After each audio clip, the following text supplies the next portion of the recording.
Covenant forces are unknowingly barreling towards the human homeworld, and one of the most significant battles of the Human-Covenant War is right around the corner. Meanwhile, humanity, completely unaware of the approaching threat, is celebrating their victory at the Battle of Installation 04. The objectives of human forces in the coming engagement, even though they don't know this assault is on its way, would simply be to repel the Covenant assault against Earth and put up the best defense they can. Meanwhile, the Covenant had a much more complex set of objectives. They hoped to blast their way through human defenses and make their way to the planned dig site in East Africa and begin unearthing the portal to the Ark. However, at this time, they also were unaware that human defenses would be present at this world. Once the situation went south, the Covenant objectives would also include evacuating the Prophet of Regret from the battle space. Defending Earth was the UNSC home fleet, as well as several other regional defense fleets that had been recalled to Earth in the recent weeks. These fleets would be supported by a large number of orbital defense platforms set up around the human homeworld. Meanwhile, the Covenant force, the Fleet of Sacred Consecration, consisted of 2 CAS-class assault carriers and 13 Ket-pattern battle cruisers. The first signs of the coming battle occurred at 12:50 hours on October 20th, 2552, when listening stations near Io detected the first whispers of an incoming slipspace signature that would ultimately turn out to be this Covenant fleet. They quickly sent these reports back to the UNSC flag headquarters at Cairo Station. This Covenant force would exit slipspace at 1200 hours that same day, just outside of the kill radius of the UNSC orbital defense platforms situated around Earth. The initial response from Fleet Admiral Harper, who was in command of the UNSC home fleet, was to launch an attack against the newly arrived Covenant forces. However, he was recalled by Lord Hood, who instead ordered UNSC ships to create a defensive barrier around the orbital defense platforms and to let the larger, more capable magnetic accelerator cannons on these defense platforms engage the Covenant fleet at a long range. Meanwhile, the Covenant, realizing they just stumbled onto a major human world, began preparing an assault on these orbital defense platforms. Less than 10 minutes after jumping out of slipspace, they launched a number of tick-pattern boarding craft towards the UNSC orbital defense platforms, with the hope of taking those orbital defense platforms offline with heavy antimatter charges. Several of the Ket-pattern battle cruisers advanced towards the UNSC fleet to occupy UNSC naval forces. This strategy was ultimately effective at breaching the UNSC fleet perimeter and getting boarders onto the Malta, the Athens, and the Cairo, 3 orbital defense platforms situated around the African continent and the Mediterranean area that would ultimately be able to take down Covenant vessels heading for the dig site near New Mombasa. These boarders were successful at destroying the Athens and the Malta. However, the bomb on the Cairo station was ultimately disarmed by defending forces led by the Master Chief, who then proceeded to use that same antimatter bomb to carry out a counter-assault. With the destruction of the Malta and the Athens, the 2 CAS-class assault carriers began advancing towards the surface of the planet, hoping to breach the gap that they were expecting to be made with the destruction of the Cairo. The first of these carriers was the Day of Jubilation, which advanced through the debris field and began making its way towards the planet, being followed closely by the Solemn Penance, which was Regret's flagship.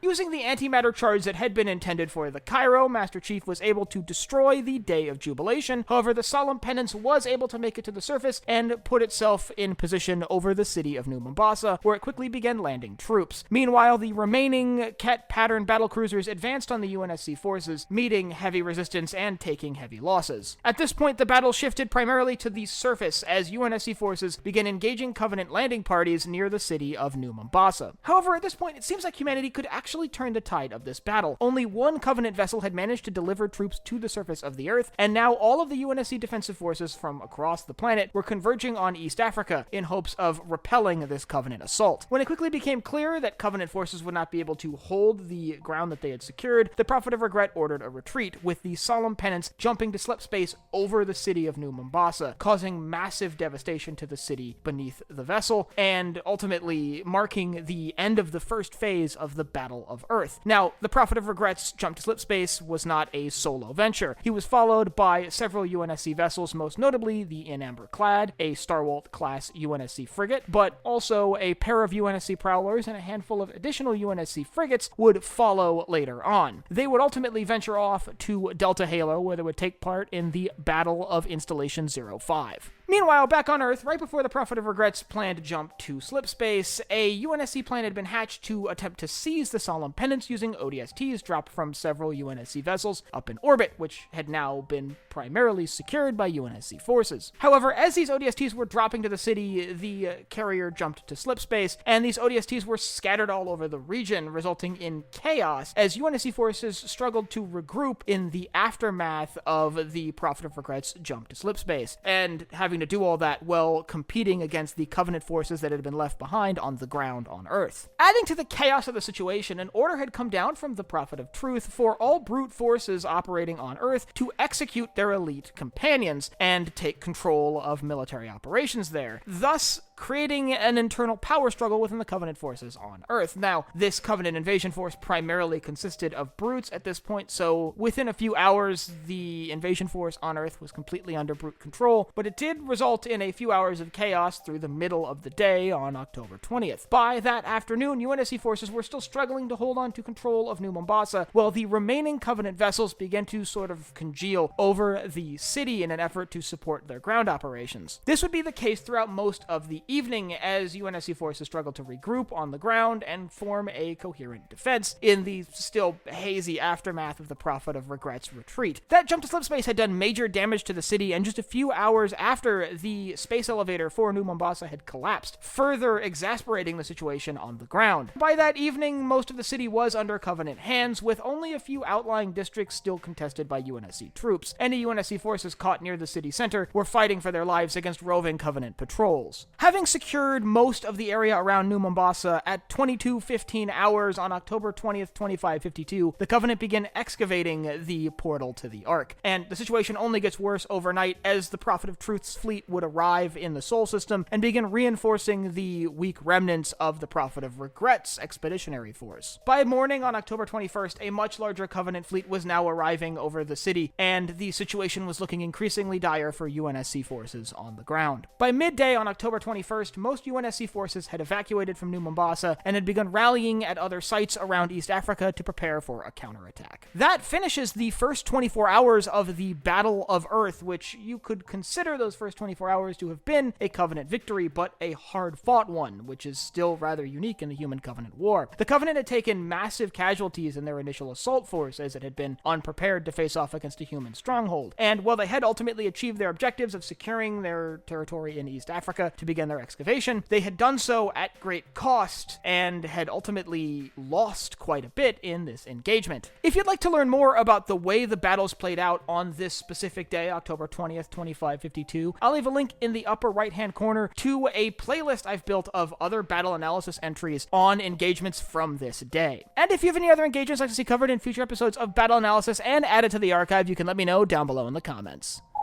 Last but not least, if you enjoyed this video, head down below, hit the like button, the subscribe button, and the bell icon so you get notified when I upload new videos. So for Sci-Fi Deep Dive, I'm Colin, and I will see you next time.